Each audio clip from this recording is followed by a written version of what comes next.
మీరు బాగా వినండి. ఇది సంఘం. ఏంటిది? లైన్ లేదు నాయన. ఏంటిది? సమోసానా? గట్టిగా చెప్పండి. ఏంటది? సంఘం. ఇప్పుడు ఈ మందిరంలో ఈ విశ్వాసులు అందరూ వస్తున్నారు. ఇదిగో ఈయన ఒక విశ్వాసి, ఇతను ఒక విశ్వాసి, ఆమె ఒక విశ్వాసి, ఆమె ఒక విశ్వాసి, ఆమె ఒక విశ్వాసి. వీళ్ళందరూ ఎవరు? సంఘానికి సంబంధించిన విశ్వాసులు. మీరు వాక్యాన్ని బాగా వినాలి. వీళ్ళ కాపరి ఎవరు? నేను. ఇప్పుడు నా బాధ్యత ఏంటి? సంతోష్ వచ్చాడా, నీళ్ళు పోసుకున్నాడా? ఇది కాదు. అబ్రాహం వచ్చాడా, పళ్ళు తోముకున్నాడా? ఇది కాదు. మెర్సీ వచ్చిందా? ఇవన్నీ కాదు. కాపరి మేకప్ వేసిందా? ఇది కాదు. అమృత వచ్చిందా, మళ్ళీ ఎప్పుడు వెళ్ళేది? ఇవన్నీ కాదు. ఇప్పుడు బాగా కాపరి యొక్క బాధ్యత ఏంటంటే విచారించాలి. ఇప్పుడు చదువు మైక్లో.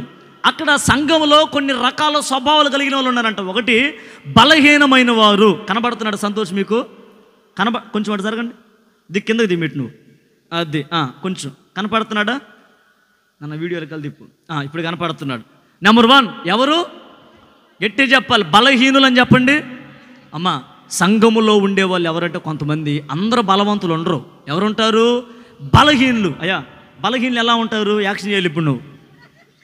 బలహీనులు ఎలా ఉంటారు చెప్పండి, చెప్పు. సన్నగానా? ఇంకా ఎట్టా? బలహీనులు ఎలా ఉంటారంటే నీరసంగా, ఒక పేషెంట్లా ఏలబడట. యాక్షన్ చేయాలి. నువ్వు నవ్వకూడదు. బలహీనుడు. ఇప్పుడు నువ్వు ఇక 2 చేతులు ఎత్త ముందుకే. అదిగో బలహీనుడు. నెక్స్ట్ నాయన మైక్ పెట్టు. మైక్ అంచి. అది రోగము గల వాటిని. నెక్స్ట్, సంఘంలో ఇంకొక స్వభావం. ఎవరు? రోగిష్ఠుడు. ఎలా ఉంటాడు? యాక్టింగ్ చేయాలి ఇప్పుడు. మరి రోగిష్ఠుడు ఎలా ఉంటాడు? ఇదిగో ముందుకు ఏలబడెట్టతా.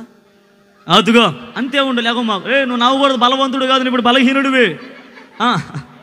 నెక్స్ట్, గాయపడిన వారిని. గాయపడ్డారు కొంతమంది ఆల్రెడీ. ఇదిగో మా అమ్మాయికి ఇక్కడ గాయమైంది. భలే చెట్టయింది వాక్యం. ఉదయం అడిగే, ఏంది మేము పౌడర్ అట్ట పూసుకున్నావు అంటే, పౌడర్ కాదు అది పుండు, అందుకని అట్ట పూసుకున్నా అని చెప్పింది. ఓకే, భలే చెట్టయింది వాక్యం నీకే పూట. ఎవరేమా?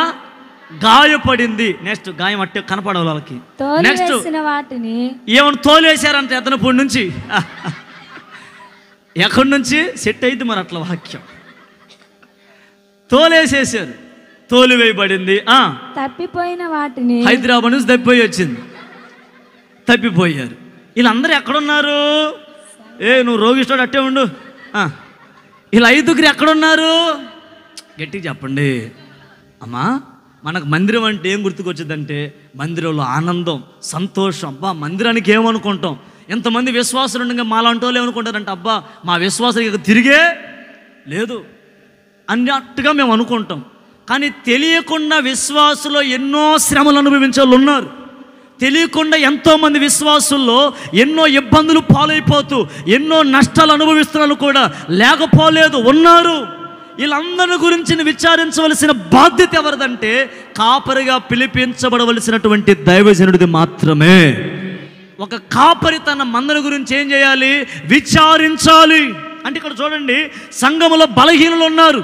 ఇప్పుడు నేను విచారించా. ఇప్పుడు నాకు కనపడ్డాడు, ఓహో పలాని వ్యక్తి మందిరానికి వస్తున్నాడు, ప్రార్థన చేస్తున్నాడు, పాటలు పాడుతున్నాడు, కానీ ఈ అబ్బాయికి ఏమున్నాయి? బలహీనతలు ఉన్నాయి. ఇప్పుడు సేవకుడు గమనించి ఏం చేయాలి? అయ్యా, దగ్గర పిలిచి, నీ బలహీనతను నేనేం చెయ్యవు, బలహీనత నుంచి విడిపించే బలవంతుడైన దేవుడు మనకు తోడై ఉన్నాడు అని బలహీనలు ఏం చేయాలి? మనము బలపరచాలి. ఏం చేయాలి? చాలామంది చూడండి, కష్టాల వల్ల బలహీనులైపోతారు, శ్రమల వల్ల బలహీనులైపోతారు, అవమానాల వల్ల బలహీనులైపోతారు. ఇలాంటి వాళ్ళందరినీ విచారించవలసిన బాధ్యత ఎవరిది? దైవజనుడిదే కాదు, విశ్వాసులకు కూడా బాధ్యత ఉంది. విచారించాలి. మందిరంలో ఎవరైనా బలహీనంగా ఉన్నారా? మందిరంలో ఎవరైనా నీరసించిపోయారా? మనకు వచ్చే సహవాసులు ఉన్నవారు ఎవరైనా ఆత్మీయతలు వెనకబడ్డారా? 1-2 సార్లు ఆలోచన చేసి వాళ్ళని వాక్యం ద్వారా మనందరం బలపరచుదము గాక. ఆ విచారించవలసిన బాధ్యత కాపరిది. రెండవది, ఇతను ఎవరు? అప్పుడే పోయిందా? రోగిష్ఠుడు. ఎంత దోవినా అంతే. అర్థమైందా? మనోడికి ఏముంది? రోగం. ఇప్పుడు మందిరానికి వస్తున్నారు చాలామంది, ఇట్రా బలహీనుడు అయిపోయింది అట్రాను, రోగం. మన ముందేమో రావటం వందనాలు అంటాడు పాస్టర్ గారికి, అందరికీ వందనాలు అంటారు. మీరు వందనాలు అనగానే చక్కగా నీళ్ళు పోసుకొని వైట్ వేసుకొని సాయంత్రానికి బ్లాక్ చేసి ఎంత నీట్గా కనబడగానే మనం ఏమనుకుంటామంటే ఈ అబ్బాయి తిరిగే లేదు, మంచిగా ఉన్నాడు అనుకుంటాం. కానీ ఇతను అనుభవిస్తున్న వ్యాధి ఇతనికి మాత్రమే. దేవుని బిడ్డలు ఒక మాట ఆలోచించండి, పైకి నవ్వుతున్నట్టే కనపడతాం, పైకి ఆనందంగా కనపడతాం, లోపల మనం అనుభవిస్తున్న వ్యాధి మనకు మాత్రమే తెలుసు. ఒక్కోసారి భర్తతో చెప్పుకోలేని వ్యాధి, పిల్లలతో పంచుకోలేని వ్యాధి, బంధువులతో పంచుకోలేని వ్యాధులు మనల్ని వెంటాడుతాయి. ఆ వ్యాధులు వెంటాడినప్పుడు చూపించుకోవాలని ఆశ అనుకుంటుంది, వైద్యుల దగ్గరికి వెళ్ళాలని ఆశ అనుకుంటుంది. కానీ ఆర్థిక స్తోమత లేక, ధన సహాయం చేసేవారు లేక అక్కడ అల్లాడిపోతున్నాం. ఇలాంటి వ్యాధుల మధ్య ఎవరు నన్ను విడిపించదని మందిరంలో సతమతమైపోతూ వస్తున్నటువంటి రోగంలో ఉన్నవారు కూడా లేకపోలేదు. వీళ్ళని విచారించవలసిన బాధ్యత ఎవరిది? మీరు చెప్పాలి గట్టిగా, ఎవరిది? కాపరిది. ఎవరిది? గట్టిగా చెప్పండి, ఎవరిది? కాస్త గట్టిగా, ఎవరిది? రోగంలో ఉన్న వాళ్ళ దగ్గరికి వెళ్ళి యేసు రక్తం అలా తీసుకొని ప్రార్థన చేసి నీ రోగము దేవుడు విడిపిస్తాడని ప్రార్థన పూర్వకంగా ఆ వ్యక్తిని దేవుని చేతులకు అప్పచెప్తే ఆకాశమందున దేవుడు తన గాయాల్లో ఉన్న స్వస్థత ఈ బిడ్డకి నిశ్చయముగా దయచేస్తాడు. గట్టిగా ఆమేన్ చెప్పండి. అటు నుంచో 2. నెక్స్ట్ ఎవరు? భలే చెప్తున్నారు మీరు, బాగా గుర్తుంది. బలహీనుడు, రోగిష్ఠుడు, గాయపడినాము. వినండి, ఇప్పుడు గాయాలు ఎందుకు అవుతాయి? మీరు చెప్పండి, గాయాలు ఎందుకు అవుతాయి? వీడు చూడు పడితే అవుతాయి అంటున్నాడు. మధ్య మా పిల్లలకు సైకిళ్ళు వచ్చినాయి, అస్సలు నిలవట్లా. ఎన్టీ రామారావు, తేజ నువ్వే, అస్సలు నిలవట్లా. అర్ధరాత్రి కూడా సైకిల్ చూస్తున్నాడు.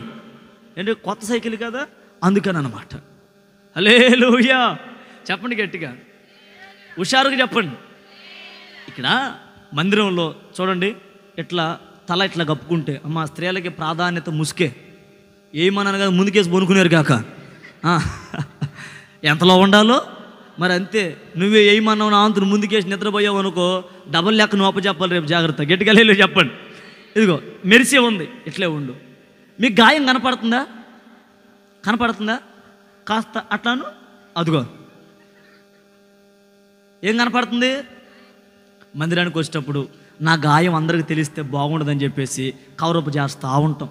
చాలామంది, కొంతమందికి హృదయాలకు గాయాలు తగులుతాయి, కొంతమందికి ఆత్మకు గాయాలు తగులుతాయి, జీవితం గాయాలు పాలైపోద్ది. ఏది మనకి శరీరపరంగా తగిలే గాయాలు కాదు అవి, హృదయానికి కొన్ని గాయాలు అవుతాయి. అది బంధువుల ద్వారా కొన్ని గాయాలు కలగవచ్చు, సొంత వారి ద్వారా కొన్ని గాయాలు కలగవచ్చు, నీ కుటుంబంలో ఉన్న కుటుంబ సభ్యుల ద్వారా నీకు కొన్ని గాయాలు కలగవచ్చు, లేక ఆత్మ సంబంధమైన మార్గాలను నడిచేటప్పుడు కొన్ని గాయాలని కలగవచ్చు.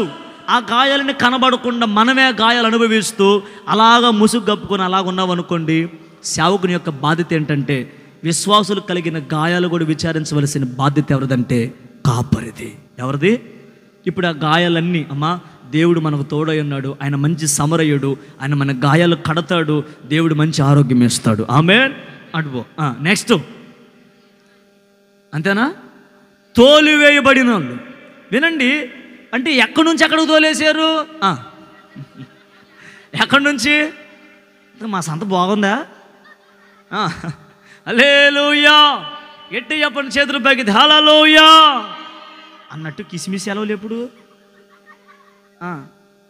Praise the lord.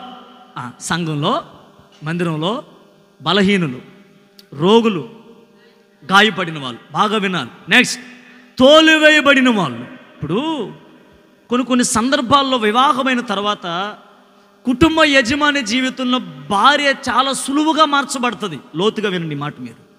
ఒక పాట ఉంది, నీకేమీ లేదని ఏమీ తెలీదని అన్నారా నిన్ను అవమానపరిచారా పురుగంటి వాడనని.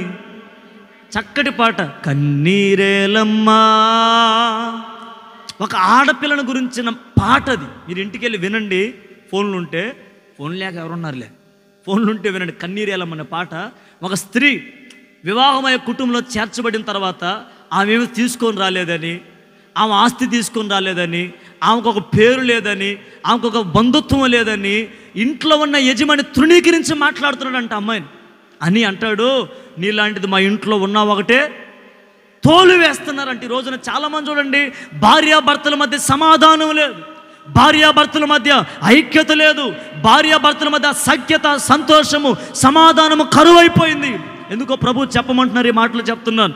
ఇప్పుడు ఆ బిడ్డల జీవితం ఏమైపోయిందంటే తోలివేయబడిన అనుభవాలు.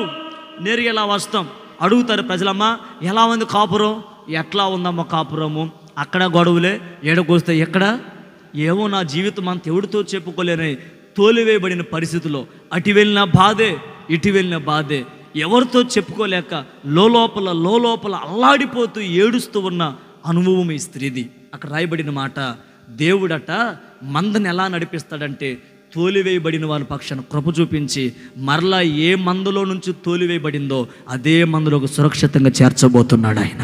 హల్లెలూయా.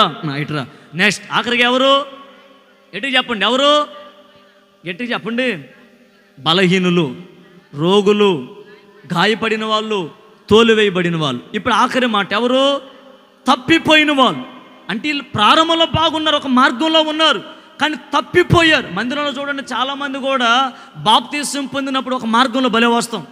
సేవకులు ప్రార్థన అనగానే నేనున్నా అంటాం, మా ప్రార్థనకి రండమ్మా, వస్తానయ్యా, రాకుండా ఎట్టుంటా, ఇంట్లో ఏం చేస్తాను ఏంటే అంటాం.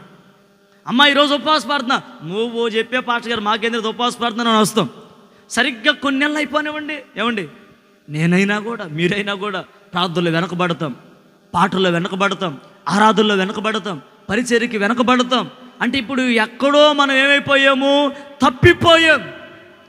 పరిశుద్ధ గ్రంథమైన బైబిల్ చెప్తున్న మాట, మందిరాల్లో కూడా అట తప్పిపోయిన వాళ్ళు కొంతమంది ఉన్నారు. మీరు ఆలోచన చేయండి, మరి ఎక్కడ తప్పిపోయారు? మరి పాటల విషయంలో తప్పిపోయారా, ప్రార్థన విషయంలో తప్పిపోయారా, ప్రార్థన వైరాగ్యంలో తప్పిపోయారా, ఏ పరిస్థితుల్లో తప్పిపోయావో వాక్యం సెలవిస్తుంది. కాపరి యొక్క విచారణ ఏంటంటే మందలో ఎవరెవరు తప్పిపోయారో. అందుకే కదా మేము విజిటింగ్లు పెడుతుంది. విజిటింగ్లు దేనికి? వెళ్ళి ప్రార్థన చేసి రావటం కాదు, ఆ కుటుంబ పరిస్థితి ఎలా ఉంది, ఆ కుటుంబంలో బిడ్డలు ఎలా ఉన్నారు, వాళ్ళ జీవితం ఎలాగ నష్టాలు అనుభవిస్తున్నారు, ఎలాంటి కష్టాల్లో ఉన్నారని విచారించవలసిన బాధ్యత దైవజనుడిది. ఇప్పుడు తప్పిపోయింటారు కొంతమంది, అమ్మ నువ్వు ప్రార్థనకి ఎందుకు రావట్లేదు, అయ్యా కొన్ని వ్యాధులు, అయ్యా కొన్ని రోగాలు, అయ్యా కొన్ని కష్టాలని చెప్తారు మీరు.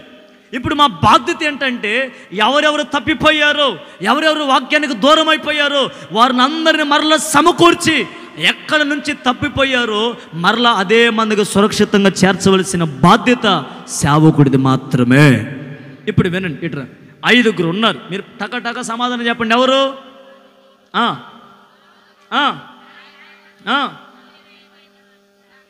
ఈ 5గురు ఎక్కడున్నారు?